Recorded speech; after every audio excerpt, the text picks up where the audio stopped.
Hi,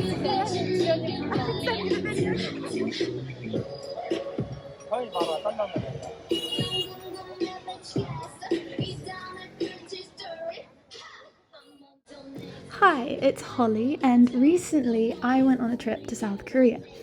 And I was very lucky to have some genuine Korean tour guides with me who took me to this first place, Hongdae, which I can say was personally one of my favorites in Seoul, as I recently learnt it is a district there. And I thought I'd take you with me as I explored it. So it's very cosmopolitan, lots of very interesting shops, as a vintage shop you just saw there. It's very foreigner friendly, I found, and also very student friendly. And I think, or I was led to believe, that that's largely because of the university which resides in that district as well, which has like a particular focus on music, dance, performance, fashion design, which is an explanation for a lot of the very interesting clothing shops you see there. It's so high fashion, and it's just designers getting started out, which I thought was amazing. Um, and it's just perfect for practicing, for the exposure of the students who study music, dance, as you can see in the previous clip, the first clip, and also some later clips. It's where they largely film their dances or even their singing for YouTube or other social media, just to gain some attention, because it's the perfect backdrop with such a vibrant area, all the lights. It's very much a cheaper version of Gangnam, I found, a more foreigner-friendly version of Gangnam as well. It's somewhere you can be from day to night, as you'll see in this video, and not lose all your money, essentially. Not that Gangnam is entirely like that, but for a very obvious comparison. And it was just my favourite area in Seoul to explore, really.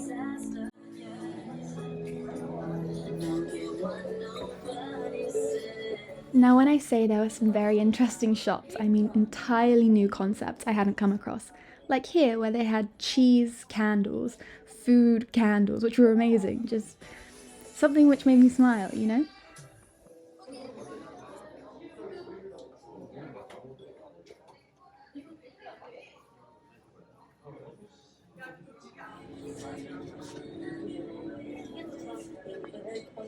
I can't wait to have my own place so I can decorate it. As with the rest of the Seoul, there's an amazing cafe culture in Hongdae, just so many different concepts. We went to a chain, unfortunately, called Tucson Place, which actually I shouldn't say unfortunately, because it was amazing. And here opposite we have the other aspect of Seoul, the karaoke booths, which are particularly common in Hongdae and Gangnam, but here's one of the best ones, I was led to believe.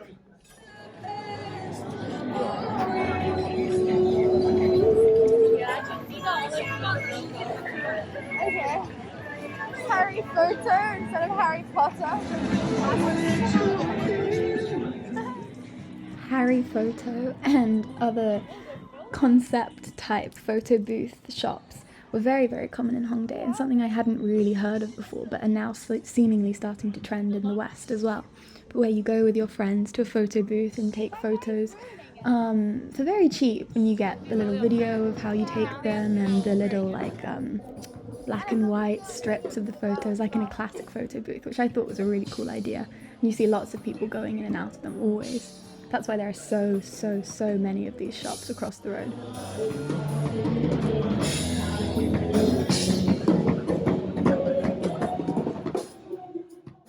And then, as it gradually grew dark, we can see that there was virtually no difference in the number of people who were visiting Seoul. Well, Hongdae, sorry. In fact, there were probably more people heading to the bars, the many restaurants, the shops were open until probably 9 or 10 while we were there. It was just an amazing vibe, even at night, and you felt very safe.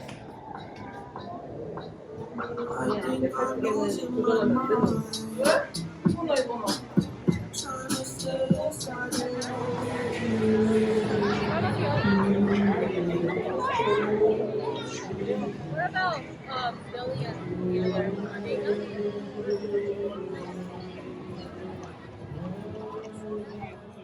That's not to say amongst these smaller businesses you didn't also have larger businesses, like you can see Lush there, which is obviously a chain, and the chain cafes. But primarily it was very much small businesses, small designers, sort of setting up.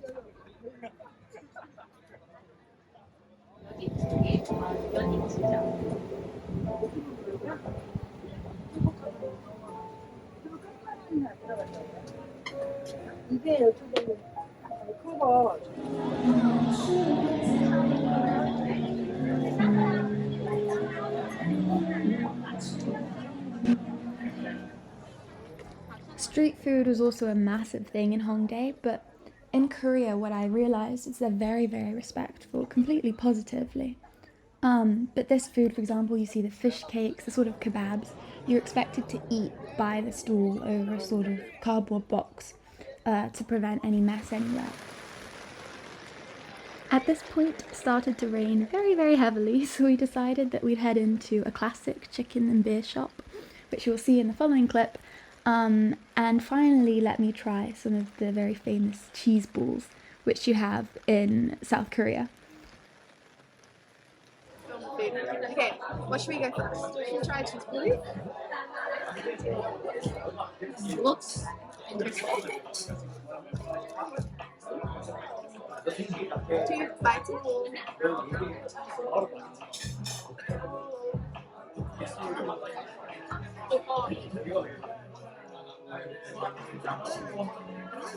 Sweet. I think the sauce is really good. Is it mozzarella?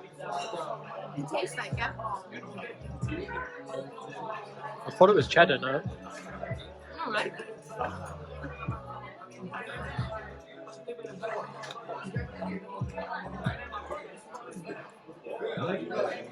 Your chopsticks still sound like you're so British.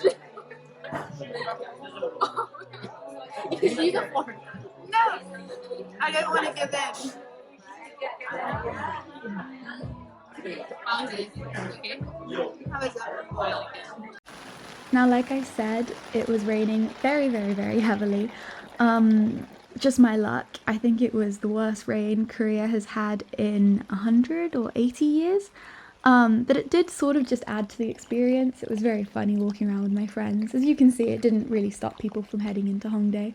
Just simply had an umbrella or we took a taxi. Yeah, it was amazing.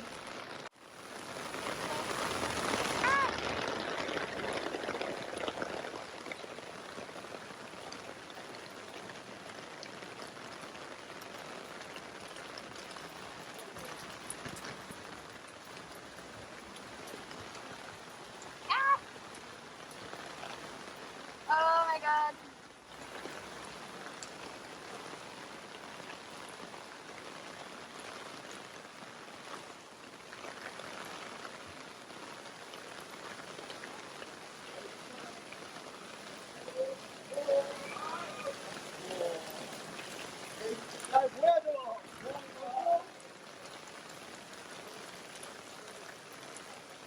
Basically, if you are visiting Seoul, I would highly recommend Hongdae for at least a day, perhaps 2 days visit. Everyone's heard of Gangnam, but not many people have heard of Hongdae. And like I said, it was one of my favourite places and definitely not somewhere that can be missed. Not only for shopping, but the food, music, just very much modern Korea. Just such a vibrant part of it, I thought. So yeah.